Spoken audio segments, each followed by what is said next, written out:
এবং আরেকটা বিষয়ে আমরা পিছিয়ে আছি। একে তো আমরা জ্ঞান এবং প্রযুক্তি থেকে মুসলমানেরা পিছিয়ে আছি, এবং আরেকটা বিষয়ে আমরা সবচেয়ে বেশি পিছিয়ে আছি, সেটি হচ্ছে দেখেন যে অপারেশন ইসরায়েল পরিচালনা করছে, এই অপারেশনের নাম ইসরায়েল দিয়েছে রাইজিং লায়ন। এবং এই অপারেশনের নাম যখন সে দেয় তখন সে তাদের যে তাওরাহ বা ওল্ড টেস্টামেন্ট যেটাকে আমরা বলি, হিব্রু ভাষায় লেখা, সেটার বুক অফ নাম্বারসের একটা শ্লোক, সেই শ্লোক থেকে সেই নামটা নিয়েছে। যে শ্লোকের বাংলা অনুবাদ হচ্ছে, দেখো এই জাতি একটি মহান সিংহের মতো উঠে দাঁড়াবে এবং যে তরুণ সিংহের মতো নিজেকে উদ্দীপ্ত করবে, সে শিকার না খাওয়া পর্যন্ত বিশ্রাম নেবে না এবং নিহতদের রক্ত না পান করা পর্যন্ত থামবে না। এবং এই নামকরণ করার পর সেই নামটা চিঠিতে চিরকুটে লিখে তারা যে লিখিত চিঠি আল্লাহর কাছে পাঠায়, সৃষ্টিকর্তার কাছে পাঠায়, সেটা মসজিদ আল আকসার যে ওয়েস্টার্ন ওয়াল আছে, সেই ওয়েস্টার্ন ওয়ালকে তারা সবচেয়ে পবিত্র মনে করে। সেই ওয়েস্টার্ন ওয়ালে এই লিখিত চিরকুট লিখে বেঞ্জামিন নেতানিয়াহু চিরকুট নিক্ষেপ করে ফেলে সেই ছবিটা সে সংবাদ মাধ্যমে প্রকাশ করেছে এবং তারপরে সেই অভিযান শুরু করেছে। তাহলে তাদের অভিযানের সাথে তাদের ধর্ম এবং ধর্মগ্রন্থের কি গভীর সম্পর্ক আছে সেটি কিন্তু আমরা চিন্তা তো আনি না।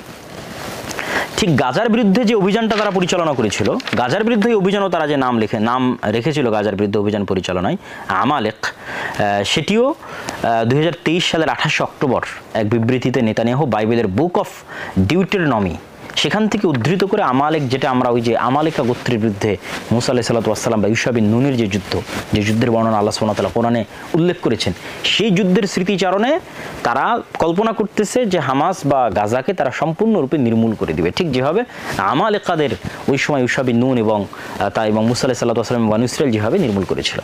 তাহলে এবং তাদের যতগুলো অস্ত্র আছে, টেকনোলজি আছে, সবগুলোর নামকরণেও তারা ধর্মীয় নাম সবসময় ব্যবহার করে। যেমন তাদের একটা অস্ত্রের নাম হচ্ছে ডেভিড স্লিং, ডেভিড মানে দাউদ আলাইহিস সালাতু ওয়াস সালাম। আপনারা এই বিষয়ে আরও স্টাডি করে দেখতে পারেন এবং আমি আমার বহু বক্তব্যে তুলে ধরেছি যে ইহুদিরা তাদের ধর্মের প্রতি কী পরিমাণ কট্টর বিশ্বাসী। এখান থেকে আমাদের যেটা শিক্ষণীয় সেটি আমি আমার বহু বক্তব্যে বলেছি যে যেখানে ইহুদিরা তাদের নিজের দিনের উপর কঠোরভাবে বিশ্বাসী হয়ে তারা তাদের সকল কিছু পরিচালনা করতেছে এবং পৃথিবীর কারো কেয়ার বা পরোয়া করতেছে না, তার দিনের উপর বিশ্বাসী থাকার ক্ষেত্রে এবং তার দিনকে রক্ষা করার ক্ষেত্রে, তার দেশকে রক্ষা করার ক্ষেত্রে কাউকে পরোয়া করতেছে না। ঠিক আমাদের পার্শ্ববর্তী দেশ ভারতের যারা হিন্দু আছে তারাও তাদের দিনের উপর কট্টর বিশ্বাসী, যে সেই কট্টর বিশ্বাস থেকে তারা কাউকে ছাড় দিচ্ছে না। কিন্তু আমরা মুসলমানেরা পরস্পরে প্রতিযোগিতা করতেছি যে কে কত বড় সেকুলার আর কে কত বড় অসাম্প্রদায়িক সেটি তুলে ধরার জন্য।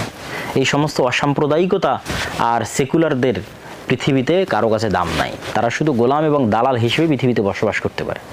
আর গোলাম এবং দালালের বাইরে যদি মেরুদণ্ড সোজা করে শক্ত করে দাঁড়াতে হয় তাহলে নিজ দিনের উপর পূর্ণ আত্মবিশ্বাস, পূর্ণ আস্থা এবং পূর্ণ কনফিডেন্স, কোনো প্রকার হীনম্মন্যতা ছাড়া যদি আপনি সামনের দিকে আগাতে পারেন তবেই পৃথিবী আপনাকে দাম দিবে, পৃথিবী আপনাকে গণনার মধ্যে কাউন্ট করবে। এবং ইরানের উপর যে হামলা চলছে সেটা প্রমাণ করে যে ইরানকে তারা গণনার মধ্যে কাউন্ট করতেছে। ইরানকে কেন গণনার মধ্যে কাউন্ট করতেছে?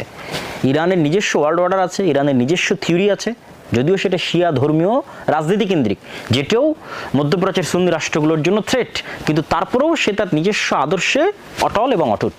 এই কারণে তাকে গণনার মধ্যে, ধর্তব্যের মধ্যে আনতে হচ্ছে ইসরায়েলকে। আর আমরা যারা আমাদের ইমান এবং আকীদা বিক্রি করে দিচ্ছি বা সেকুলার হওয়ার প্রতিযোগিতায় লিপ্ত আছি, অসাম্প্রদায়িক হওয়ার প্রতিযোগিতায় লিপ্ত আছি এবং নিজের দিনের উপর হীনম্মন্যতা আমরা বোধ করি এবং কতটুকু নিজের দিনে ছাড় দেওয়া যায়, কম্প্রোমাইজ করা যায় সেটা নিয়ে আমরা চিন্তা করি, তাদের আসলে পৃথিবীতে কোনো ভাত নাই, অথবা তাদের আসলে পৃথিবীতে কেউ দাম দেওয়ার বা কেউ গণনা করার যোগ্যও মনে করে না।